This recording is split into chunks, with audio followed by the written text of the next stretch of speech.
अस्सलाम वालेकुम dear viewers. आज हम बात करेंगे कि अगर हमारे जिस्म में कोई भी सोजिश हो रही है तो कैसे पता चलेगा कि वो वाकई इन्फॉर्मेशन है, सोजिश है। अब इसको जानने के लिए एक बहुत ही आसान और सस्ता टेस्ट है। अगर आप वो टेस्ट करवा लेते हैं तो एटलीस्ट आप ये जान सकेंगे कि आपके जिस्म में कोई ना कोई सोजिश हो रही है, कोई ना कोई इन्फॉर्मेशन हो रही है। अब सोजिश की वजूहात क्या हैं?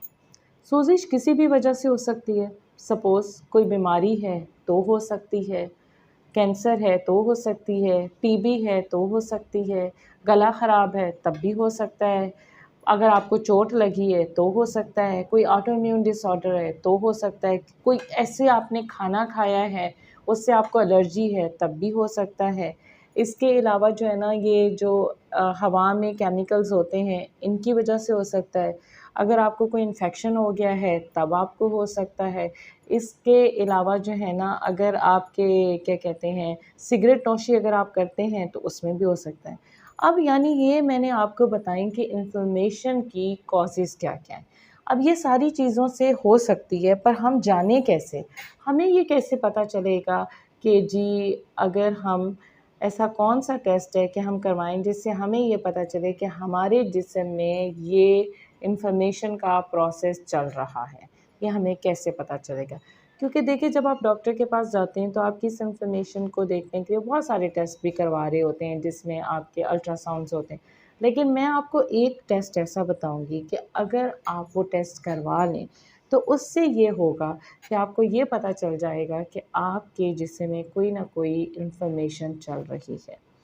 अ 1000-1500 तक का होता है, इतना भी क्या कहते हैं महँगा नहीं है ये टेस्ट।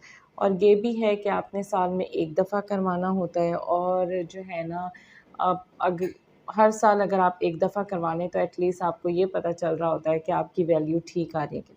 इस टेस्ट का नाम है सीआरपी, सी रिएक्टिव प्रोटीन, जो कि जिगर बनाता है और उसके बाद जो है ना वो जो सेल्स होते हैं या टिश्यूज़ होते हैं जिस पे डेड सेल्स होते हैं उसके साथ जाके ये अटैच हो जाता है और फिर वो बॉडी में रिलीज़ होता है जिससे हमें पता चलता है। और फिर जो है ना जो हमारा फेगोसाइटोसिस का प्रोसेस है वो सब स्टार्ट हो जाता है। अब जो सी रिएक्टिव प्रोटीन है ये हमारे जिस्म के अंदर जो नॉर्मल वैल्यू है वो लेस दैन 1 मिलीग्राम पर डेसीलीटर होनी चाहिए। अगर कोई दिल का मरीज़ है, उसके ये जो है ना 3 मिलीग्राम पर डेसीलीटर से ज़्यादा है, तो उसके लिए बहुत ही ज़्यादा ख़तरा है क्योंकि उसको फिर हार्ट अटैक होने के चांसेस बहुत ज़्यादा हो जाते हैं। इसलिए उनका तो हर सूरत में लेस दैन 1 मिलीग्राम पर डेसीलीटर होना चाहिए। लेकिन अगर कोई यंग है और उनका जो है ना 5 टू 10 मिलीग्राम पर डेसीलीटर है, तो उनको चाहिए कि वो कॉज़ की तरफ देखें कि क्या है। आसान हल ये है कि अगर इस तरीके से आपकी वैल्यू ज़्यादा आ रही है, तो आप अपनी जो है ना कीटो डाइट स्टार्ट करें, इंटरमिटेंट फास्टिंग करें, वर्जिश करें, ठीक है? पहले इन सारी चीज़ों पे अमल कर लें और ये देख लें कि जी आपकी सीआरपी जो है ना ठीक है। उससे क्या होगा कि जो आप खाने खा रहे थे, जिससे आपको एलर्जी हो सकती थी या फिर कोई भी ऐसी चीज़ें केमिकल्स वगैरह जिससे हो सकती है, तो इंटरमिटेंट फास्टिंग और कीटो डाइट और एक्सरसाइज इन सारी चीज़ों से वो चीज़ें अवॉइड हो जाएँगी और आपको आइडिया हो जाएगा कि ये चीज़ नहीं है। अगर आप स्मोकिंग करते हैं तो स्मोकिंग को अवॉइड करें, उससे भी ये बेहतर हो जाए। और जो अबव 50 इयर्स ऑफ एज के हैं लोग, उन्हें चाहिए कि उनका जो है ना C reactive protein 5 to 10 milligram decilitre के बीच में होना चाहिए, इससे ज़्यादा नहीं होना चाहिए।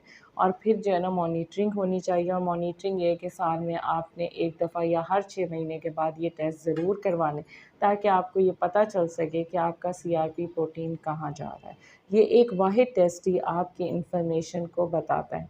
ख़ास तौर पे जिनको इन्फेक्शंस चल रही होती हैं, टीबी जैसी डिज़ीज़ चल रही होती है या फिर उनको चोट लगी होती है, उनमें सीआरपी प्रोटीन बहुत ज़्यादा है।